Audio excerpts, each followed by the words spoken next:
Viendo la multitud, Jesús subió al monte, y sentándose vinieron a él sus discípulos, y abriendo su boca les enseñaba diciendo: bienaventurados los pobres en espíritu, porque de ellos es el reino de los cielos. Pueden sentarse.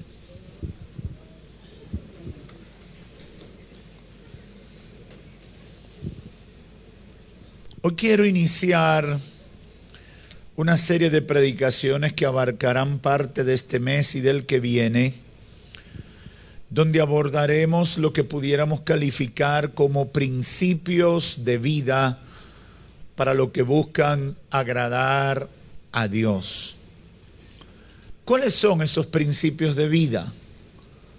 Definitivamente los que aborda Jesús en su mensaje más extenso y completo de todo su ministerio aquí en la tierra. El conocido Sermón del Monte, que Mateo detalla en los capítulos 5 al 7 del Evangelio que lleva su nombre, y Lucas los resume en el capítulo 6. Tengo la fe de que el Espíritu Santo trate con todos aquellos que podamos alcanzar desde este púlpito y a través de los medios.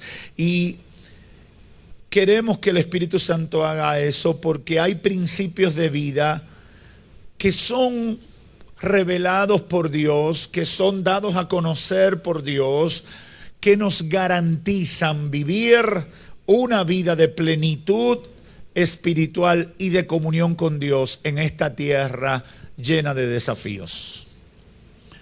Esos principios no siempre serán populares a los ojos del mundo. Esos principios no siempre serán agradables para nosotros. Esos principios no siempre parecerán atractivos, pero sí, ciertamente, nos ayudarán a vivir vida de plenitud espiritual y de completa comunión con Dios. Y eso garantiza el éxito en esta tierra y en la eternidad.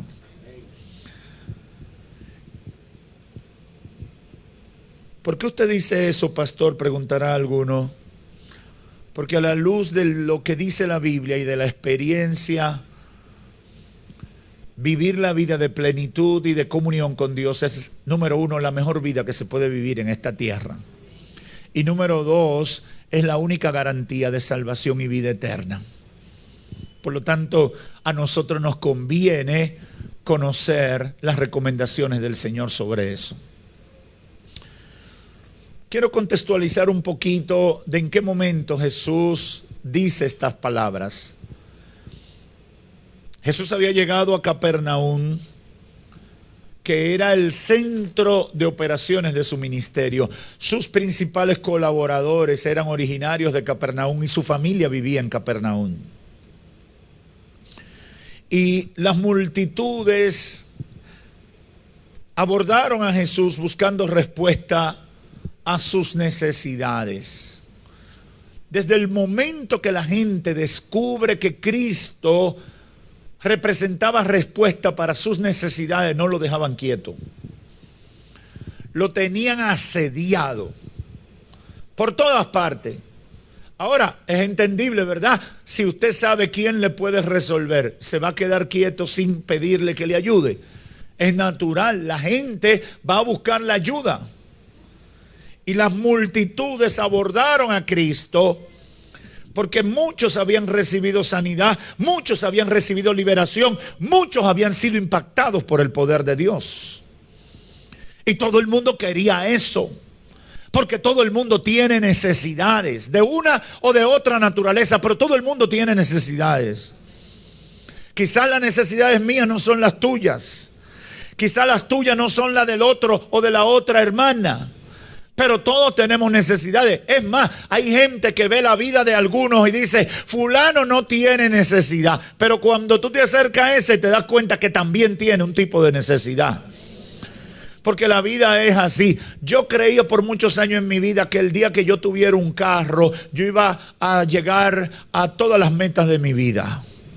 Y el día que el Señor me dio mi troncomóvil, me di cuenta que estaba muy contento con él, pero que quería uno más nuevo. Porque es la dinámica de la vida. Estás pidiendo al Señor por una casa, el Señor te da una casa y después dice, sí, pero yo quiero otra.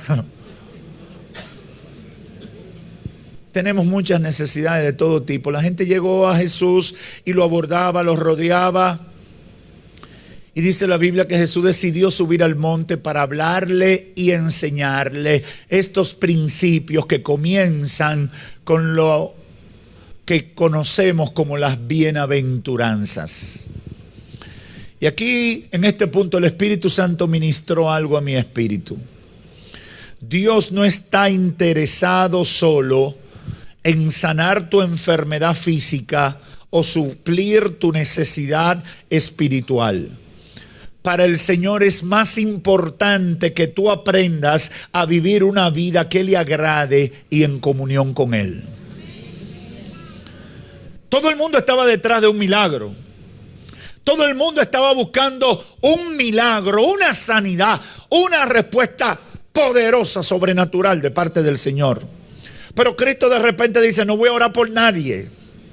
No voy a imponer las manos. No voy a atender al paralítico. No voy a atender al leproso. No voy a atender esos problemas físicos. Porque siempre esos problemas estarán ahí. Ahora voy a trabajar con lo que le va a garantizar el éxito más allá del problema. Voy a enseñarle a vivir una vida agradable a Dios. Voy a instruirle sobre una vida que honre al Señor. Y ahí comienza este discurso. Y hoy yo me quiero concentrar en lo que he llamado el principio número 1 de una vida que agrade a Dios. Y está en estos primeros 3 versos. Viendo la multitud, subió al monte y se sentó. Los discípulos se le acercaron y abriendo su boca les enseñaba. Y comienza con este primer planteamiento. Dichoso, bienaventurado los pobres en espíritu, porque de ellos es el reino de los cielos. Dichoso, eso es lo que estaba diciendo. Dichoso los pobres en espíritu, bendecidos los pobres en espíritu, porque de ellos es el reino de los cielos. Para la mayoría de las personas eso resultaría contradictorio y hasta extraño decir que es dichoso y bienaventurado alguien que vive en algún estado de pobreza. Nadie acepta la pobreza como una dicha. Siempre me recuerdo de un hombre que estaba haciendo un trabajo en un lugar donde yo estaba y me dice, tengo toda la vida siendo pobre y todavía no me he acostumbrado.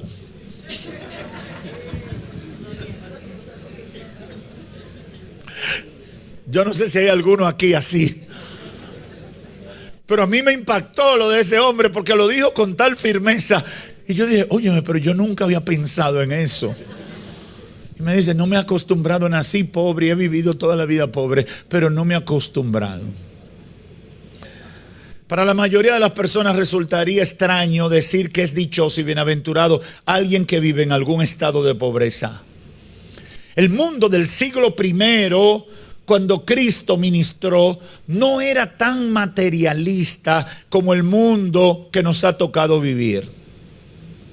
La gente tenía otra mentalidad, pero aún en ese mundo causaba revuelo declarar ante esa sociedad que era una dicha tener algún tipo de pobreza. Oiga bien, en ese mundo era un problema ya.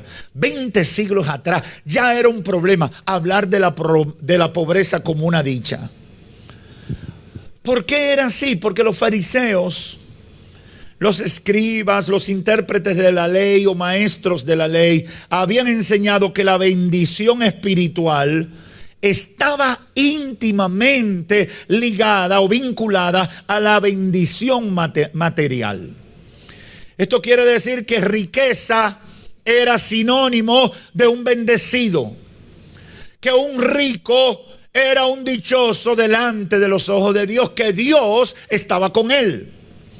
Eso ellos habían enseñado. Y si usted se va 8 o 9 siglos atrás, en el tiempo de Job, cuando los amigos vienen donde Job, Sofar, Bildad y los otros vienen a cuestionar la crisis que está viviendo Job, la pérdida de todas sus riquezas, la pérdida de todos sus bienes, ellos le dicen: hay algo malo contigo, Dios no está contigo porque lo perdiste todo.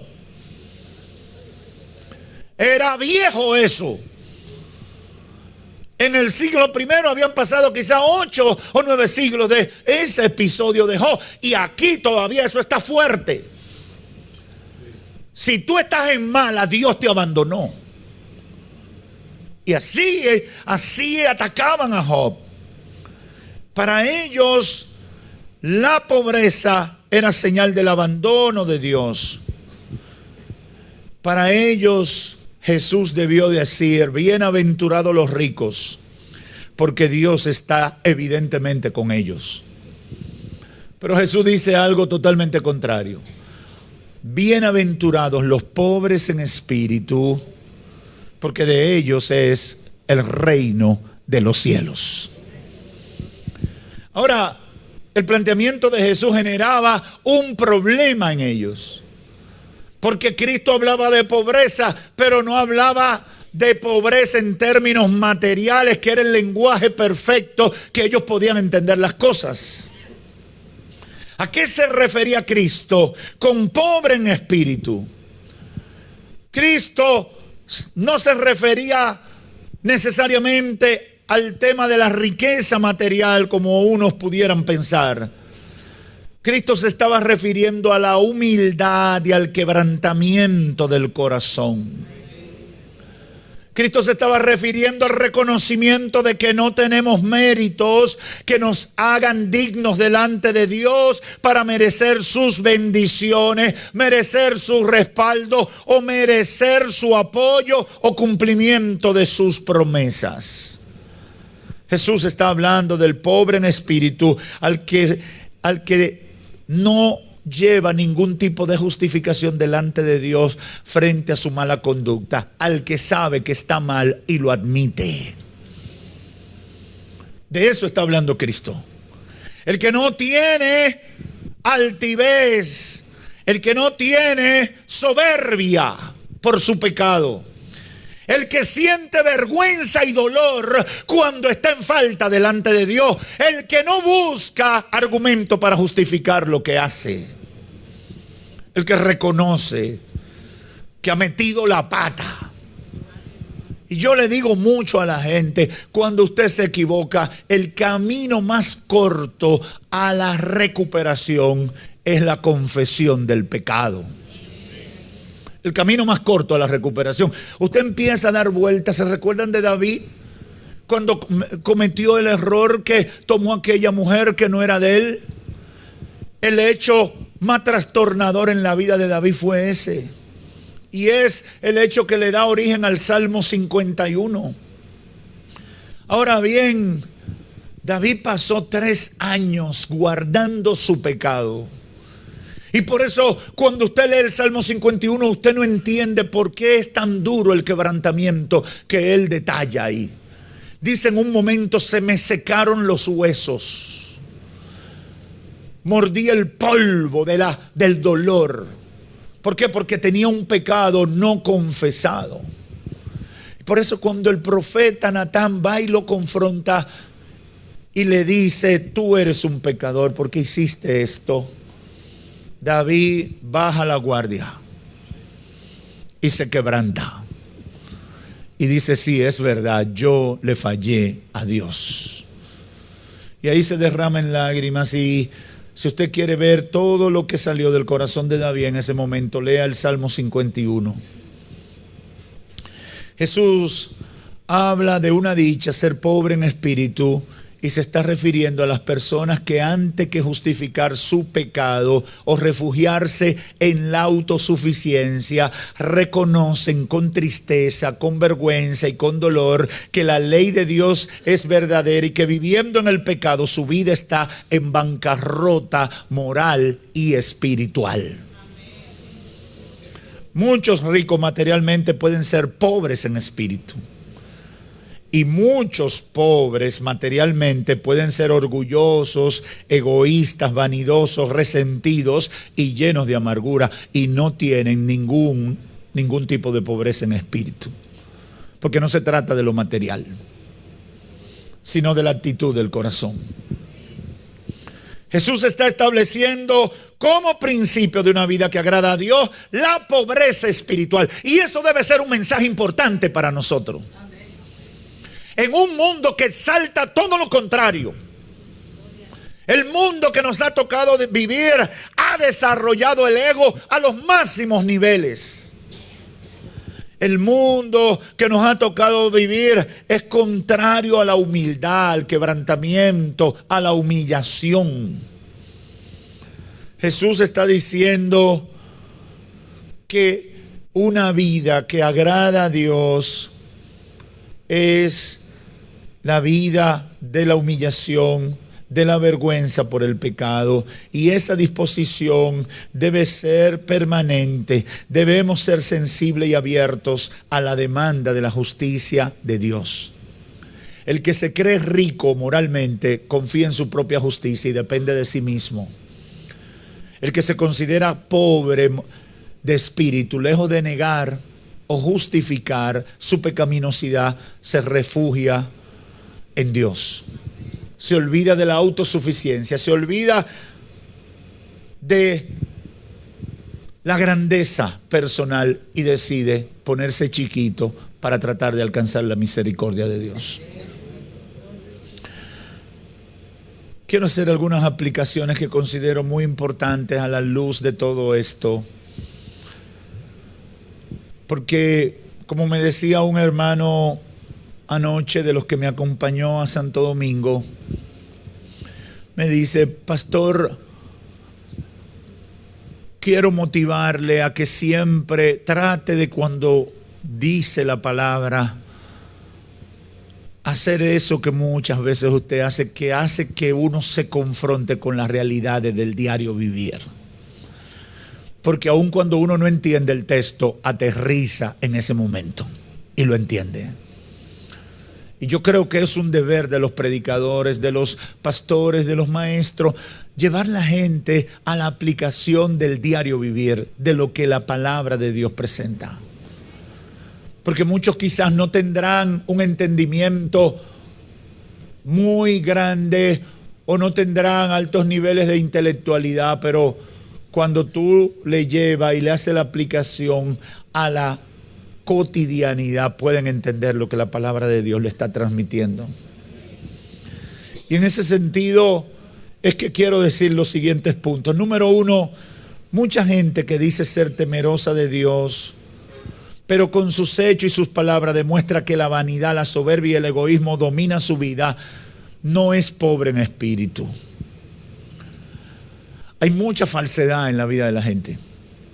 Y tú los ves a veces diciendo: soy cristiano, amo a Dios con todo mi corazón, pero no se quebrantan, mantienen orgullosamente sus posiciones y no se humillan reconociendo sus fallos, sus debilidades, sus pecados.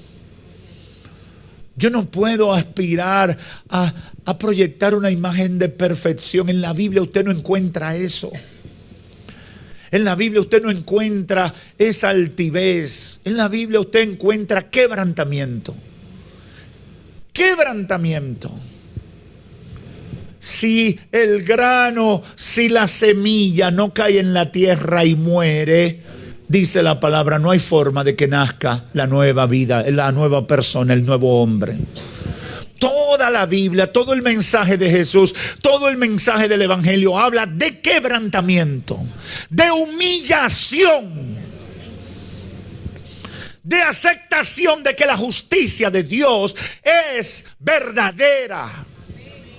Y tengo que, a pesar de lo que yo entienda o quiera, aceptarlo y coger mi pela cuando me la esté dando.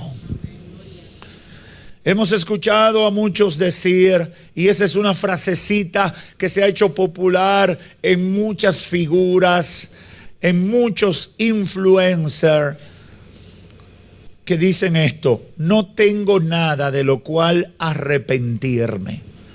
¿Usted ha escuchado gente diciendo eso? Le hacen una entrevista y de una vez, ¿tú tienes algo de qué arrepentirte? Unos entrevistadores que no son creativos, que son, nada más viven repitiendo muletillas. ¿Tú tienes algo de qué arrepentirte?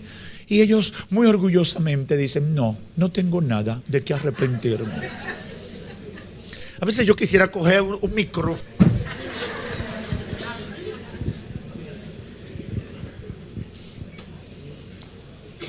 Otros dicen, yo no tengo por qué humillarme y asistir a una iglesia para salvarme. Yo creo en Dios, tengo comunión con Dios, pero yo no creo en las iglesias.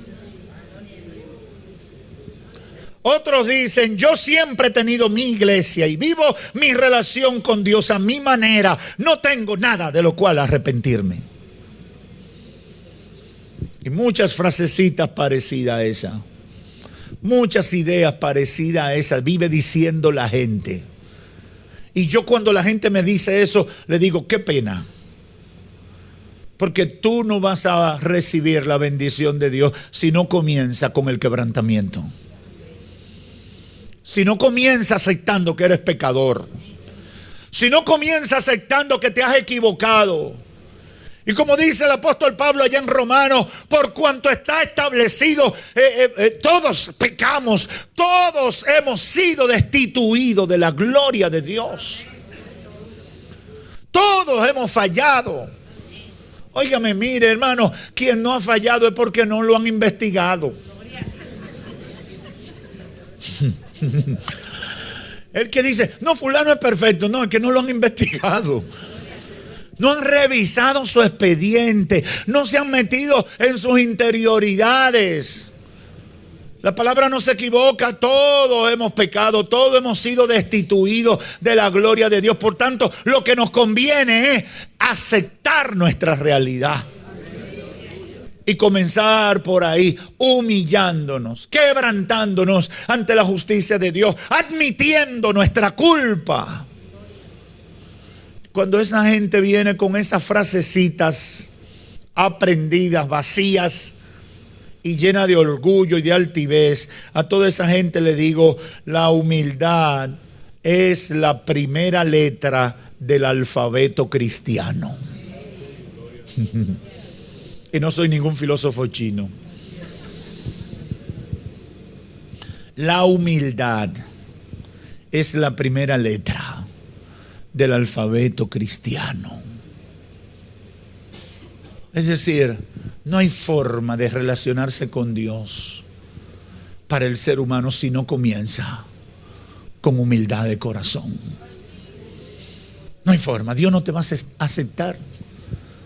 No hay forma de conectarte con Dios si no eres pobre en espíritu, humilde, dispuesto a humillarte delante del Señor. No hay forma. Y que lo sepa todo el que me está escuchando en esta hora. No importa quién tú seas, no importa los grados académicos, los reconocimientos humanos o dentro de las instituciones religiosas. No importa, el que no es pobre en espíritu no heredará el reino de los cielos. Y lo dijo Jesucristo. No vas a heredar el reino de los cielos. Te van a decir tonto. Te van a humillar, van a decir cantidad de cosas de ti. Te van a decir que tú tienes baja autoestima porque ahora eso se usa. Ay, fulano, tú tienes que tener mejor autoestima porque autoestima tú la necesitas. Y la gente viene con toda esa ínfula a donde el Señor. Como que le va a dar una terapia psicológica al Señor para que cambie sus métodos. Ven humillado. Tú puedes haber matado media humanidad, pero si viene humillado, el Señor te abre. Y puedes haber matado un mosquito y si viene con altivez, el Señor no te abre. ¿Y por qué? Porque Él es Dios. Pero no puede ser así, no. Él pone las reglas.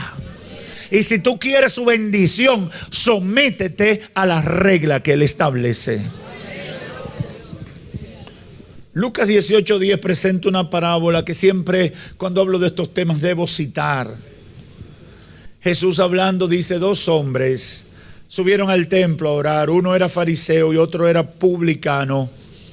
El fariseo puesto en pie oraba consigo mismo de esta manera: Dios, te doy gracias porque yo no soy como los otros hombres, ladrones, injustos, adúlteros, ni siquiera como este desgraciado que está aquí. Ayuno 2 veces a la semana, diezmo de todo lo que me gano. Esa era la oración del fariseo. Al lado estaba el publicano. No quería ni siquiera alzar los ojos al cielo. Estaba de rodillas, se golpeaba el pecho diciendo: Dios, sé propicio a mí que soy pecador. Dios, no soy nadie. Dios, he sido un desgraciado, he hecho cosas malas. Dios, no merezco entrar en tu templo. Dios, mi maldad me ha separado de ti. Dios, mi vida está rota. Pero sé propicio. Extiende tu misericordia. Extiende tu amor y alcánzame. Extiende tu virtud y sácame de esta condición. No lo merezco, no me toca. No fue eso lo que tú esperabas de mí, pero por favor, si aún queda algo de misericordia, viértelo sobre mis pecados. Aleluya, aleluya. Y Jesús dice en el verso 14: os digo que este último descendió a su casa justificado antes que el otro. ¿Por qué? Porque cualquiera que se enaltece será humillado, y el que se humilla será enaltecido. Dale un aplauso a Cristo por eso. Aleluya.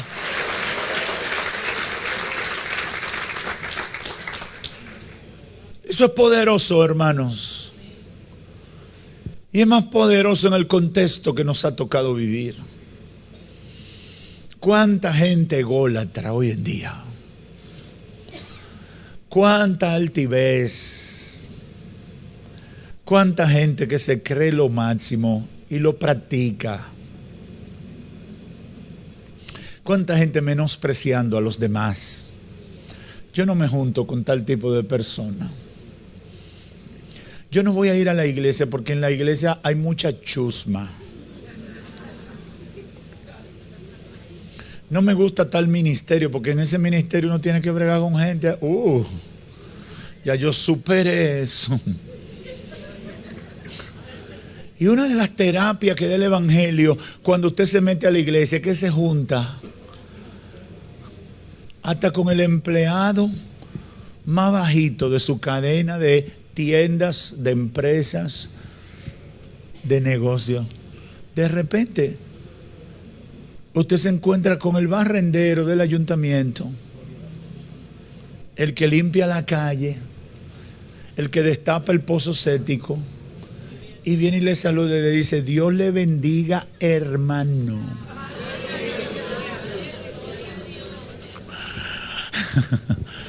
Esa es una terapia, hermano, que hace que la gente haga así. Ahora le puedo decir que cuando Dios hace ese proceso en nuestra vida y nosotros lo aceptamos, hay una liberación total de la vida de la gente. Porque te das cuenta que uno no puede vivir en esas burbujas que crea la sociedad. porque se está perdiendo lo más maravilloso que Dios hizo en esta tierra al crearnos como seres sociales, que es la solidaridad, que es el compañerismo, que es el acompañamiento, que es esa parte humana, ese calor humano que le da sentido a nuestras vidas. Bienaventurados los pobres en espíritu, porque ellos es el reino de los cielos. Bienaventurados los quebrantados de corazón. Bienaventurados los humildes de actitud frente a Dios. Dichosos los que entienden eso. Dichosos los que vienen a Dios humildemente. Dichosos los que se despojan de todo espíritu de grandeza y se quebrantan en la presencia de Dios. Dichoso, dice Jesús, dichoso. Oh, aleluya, son dichosos. No me importa lo que diga el mundo, no me importa lo que diga la sociedad. Yo digo, dice Jesús, que son bienaventurados y dichosos. Yo se los digo. Es decir, si nosotros queremos vivir vidas que agradan a Dios, tenemos que incorporar a nuestra escala de valores, a nuestros patrones de pensamiento, estos principios. Porque de lo contrario no podemos tener comunión con Dios. Por eso, hermano, no hable de nadie. Hay unas generaciones de evangélicos que en el pasado, en base a unas ínfulas de santidad o a unos estereotipos que de ellos definieron de santidad, terminaron convirtiéndose en gente que vivía criticando y evaluando y midiendo lo que el otro hacía o dejaba de hacer. Y por eso muchos que algunos creen que están en el cielo se van a enterar que están en el infierno. Usted sea pobre en espíritu, no se deje arrastrar a eso. Yo lo que quiero es llegar al cielo. Yo no voy, si yo le puedo dar un consejo a mi hermano, mira, yo estoy viendo algo mal en ti, pero trata de arreglarlo, busca ayuda, pero no salga a hablar al otro y a decir, mira fulano, mira ese falso, ese hipócrita. No haga eso. Usted es pecador también. La iglesia no está llena de ángeles. ¿Alguien tiene ala aquí? ¿Habrá alguien con un par de alitas, aunque sea? Si hay alguien, por favor, con alas, que se levante y se me presente. La iglesia no está llena de ángeles. La iglesia no está llena de ángeles. La iglesia está llena de pecadores arrepentidos. Oh, yo no sé si tú entiendes lo que te estoy diciendo. Lo que hay aquí son pecadores arrepentidos. Pecadores que dijeron un día, hoy decido cambiar. Hoy me decido acoger al plan de Dios para mi vida. Y quiero que Dios me transforme. Y quiero que Dios me cambie. Y quiero que Dios cumpla su propósito en mi vida. Fuera la altivez, hermano. Deje de estar hablando. Yo tengo tantos años de convertido y a mí qué me importa. El que tenga un día de convertido, cuando Cristo venga o se muere, se puede ir para el cielo igualito que tú. El tema es que cuando nos llegue la hora, estemos viviendo en santidad. Estemos bien. Toda manifestación de orgullo, no importa la etiqueta que tenga, hay que sacarla de nuestra vida. Toda manifestación de altivez y de soberbia, hay que sacarla de nuestra vida. No, yo no me junto con fulano. ¿Por qué? Porque fulano es esto y aquello. Deja de estar con eso. Deja de estar con eso.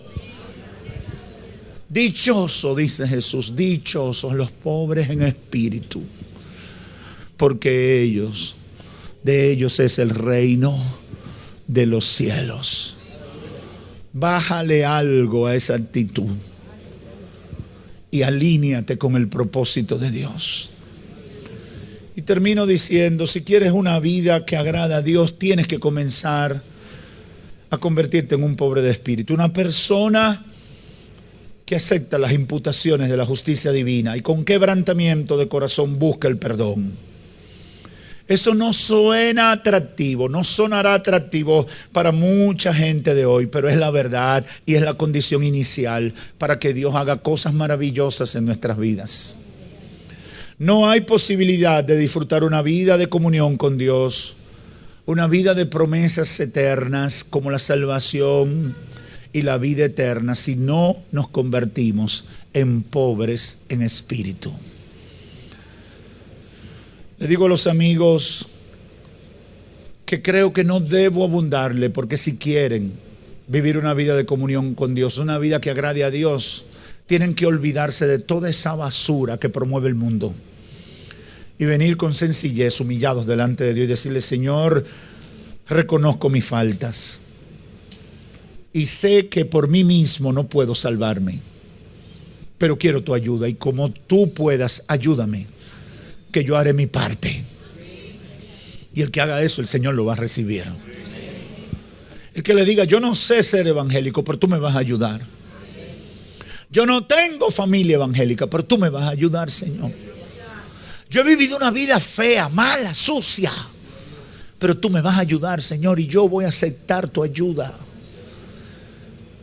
Todo el que haga eso va a recibir la aceptación del Señor, y eso cambiará todo en su vida para bien.